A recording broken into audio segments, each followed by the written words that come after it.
Good morning. In the last class, we have discussed about the basic reasons of the Rashtravat in India and the organization before Congress. Those were working like British Indian Association in 1851, the India League in 1875, the Indian Association in 1876, and the Pune Sarvanik Sabha in 1807. Uh, these organizations were working before the establishment of Congress in 1885, and you all know about who was the founder of the Congress. The Ellen Actovin Hume was a founder of Congress in India, and the 18th of the December 1885 was the first day. The Gokuldas Tejpal Sanskrit College was a place where the first the submissions have started of the Congress. The president of the first Congress was Barrister Vyomesh Chandra Banerjee in 1885. This is the fundamental basic of the Congress in India, but after some time when we discuss about the freedom struggle in India, about the Gandhi and the non-violence, we should discuss about the Congress. Then what was the purpose to establish Congress in India? Bharat में कांग्रेस की स्थापना जो की गई उसके पीछे कुछ reasons थे एक्चुअली में. आज हम उसको सिर्फ एक पार्टी के रूप में देखते हैं, बट 1885 में जब कांग्रेस की स्थापना की गई थी तो उसके पीछे काफ़ी सारे रीजंस थे जो हम वर्बली पढ़ने से नहीं देख पाते हैं. सबसे बड़ी बात तो ये थी कि इंडिया और ब्रिटेन के बीच में एक रशाकशी वाला टाइम था.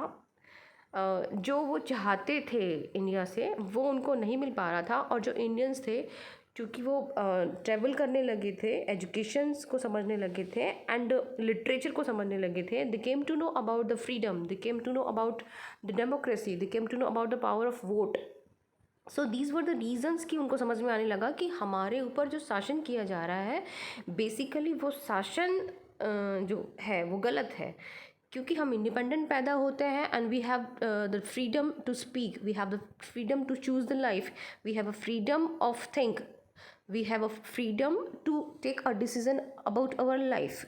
हमारे अंदर एक शक्ति होती है, या फिर ये कहना चाहिए कि हमें प्राकृतिक अधिकार मिलते हैं जो नेचर हमें देती है, और अगर उन अधिकारों का हनन होता है तो किसी भी व्यक्ति को यह अधिकार है कि वो उन अधिकारों को प्राप्त करने के लिए अपनी बात को रखे.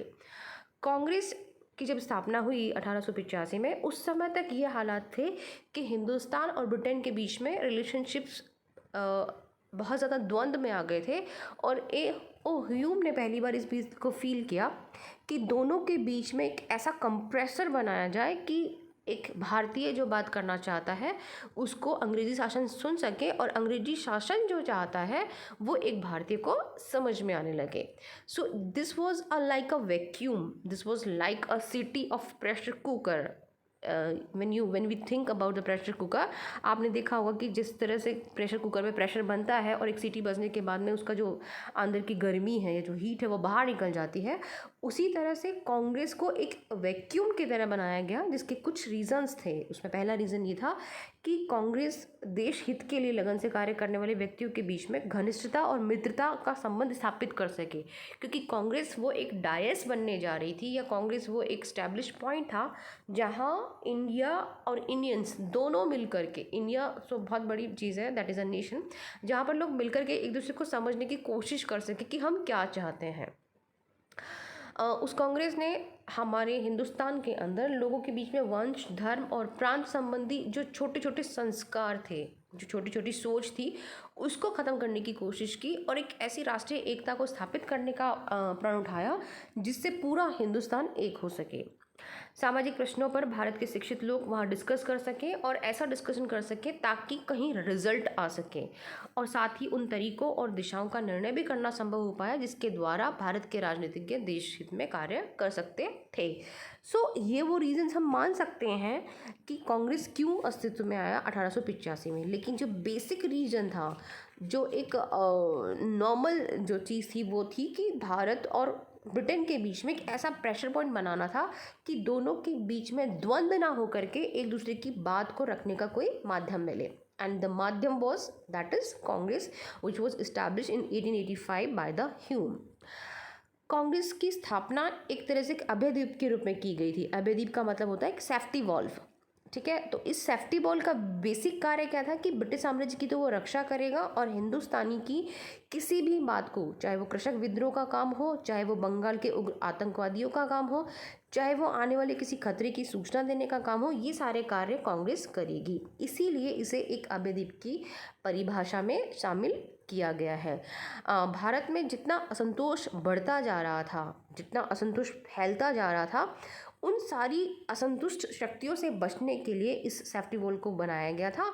और कांग्रेस के अलावा कोई एक दूसरी चीज़ नहीं हो सकती थी जो उस सेफ्टी वॉल का काम कर सके। भारतीय राष्ट्रीय कांग्रेस की स्थापना का मुख्य उद्देश्य यह था कि इस संस्था के संस्थापक ब्रिटिश साम्राज्य की संकटों से रक्षा करना चाहते थे और उसको छिन्न भिन्न होने से बचाना चाहते थे। क्योंकि अगर विद्रोह होता है तो संगठन होता है, और संगठन यदि होता है तो ब्रिटेन का शासन का चलना मुश्किल हो जाता है। सो इसलिए उन्होंने स्टार्ट किया एक ऐसे पॉइंट को, एक ऐसी संस्था को जिसको नाम उन्होंने कांग्रेस दिया, but that was a safety wall for Britain. Sushri Annie Besant का मानना है कि राष्ट्रीय कांग्रेस का जन्म मातृभूमि की रक्षा के हित में लगभग 17 प्रमुख भारतीय और ए हो ह्यूम के द्वारा किया गया था, जबकि वास्तविक स्थिति ऐसी है कि इसका जो उद्देश्य था वो जाति, धर्म या वर्ण के किसी भी भेदभाव के बिना सभी भारतवासियों का प्रतिनिधित्व वो कर सके। सभी भारतीयों का प्रतिनिधित्व कर सके मतलब वो हर उस भारतीय की बात सुन सके जो ब्रिटेन के शासन के खिलाफ या ब्रिटेन के प्रति जो फील करता है उसको वो ऊपर तक पहुंचा सके। लेकिन कांग्रेस बेसिकली एक राष्ट्रीय संगठन बनता चला गया क्योंकि इसमें व्योमेश चंद्र बनर्जी जो प्रथम भारतीय इसके अध्यक्ष रहे, उसके बाद में दादा भाई नौरोजी जो पारसी थे वो इसके अध्यक्ष रहे, उसके बाद में बरुद्दीन तेजवी जो कि मुसलमान थे वो यहाँ पर आ गए, जॉर्ज यूल जो 5वें अध्यक्ष बने, और सर विलियम्स बैडमन। कहने का मतलब ये है कि किसी एक व्यक्ति या किसी एक जाति या एक समुदाय ने कांग्रेस को डील नहीं किया, या किसी एक व्यक्ति, एक जाति, एक समुदाय के द्वारा कांग्रेस नहीं चली, बल्कि कांग्रेस जो हुई, कांग्रेस जो बनी वो एक वैश्विक शक्ति बनी जिसने हिंदुस्तान के हर तबके को अपने अंदर समाहित किया और हर तबके की बात को रखा। हालांकि ये अलग बात है कि शासन के द्वारा हमेशा ये कोशिश की जाने लगी थी या हमेशा ये कांग्रेस कोशिश होती थी कि कांग्रेस के अधिवेशन समय पर ना हो, या फिर उसके कर्मचारी उसके अधिवेशन में उपस्थित ना हो, या मुसलमानों को कांग्रेस के विरोध में भड़काया जाए, या शिक्षित भारतीय को ये बता दिया जाए कि कांग्रेस हमारे लिए नहीं है। किंतु रैमजे मैकडॉल का मानना है कि कांग्रेस के प्रति ब्रिटिश सरकार का दृष्टिकोण प्रारंभ से मित्रतापूर्ण तो था, लेकिन बाद में वो कटु हो गया। कटु इसलिए हुआ क्योंकि फिर कांग्रेस हिंदुस्तान की आवाज़ बनने लगी थी। कांग्रेस में उस हर हिंदुस्तानी को सुना जाने लगा, हर उस हिंदुस्तानी की बात को रखा जाने लगा जो हिंदुस्तानी था। अब कांग्रेस 1885 से बनकर के और लगभग 1906 तक या 1947 तक अस्तित्व में रही, और बाद में तो पार्टी में कन्वर्ट हो गई। लेकिन इस कांग्रेस में भी विभाजन हुआ और कांग्रेस खुद दो भागों में बंट गई। ऐसा क्यों हुआ या किस वजह से हुआ, कांग्रेस किन दो पार्टों में बटी, इसके लिए हम डिस्कस करेंगे अगली क्लास में। आज के लिए बस इतना। Thank you.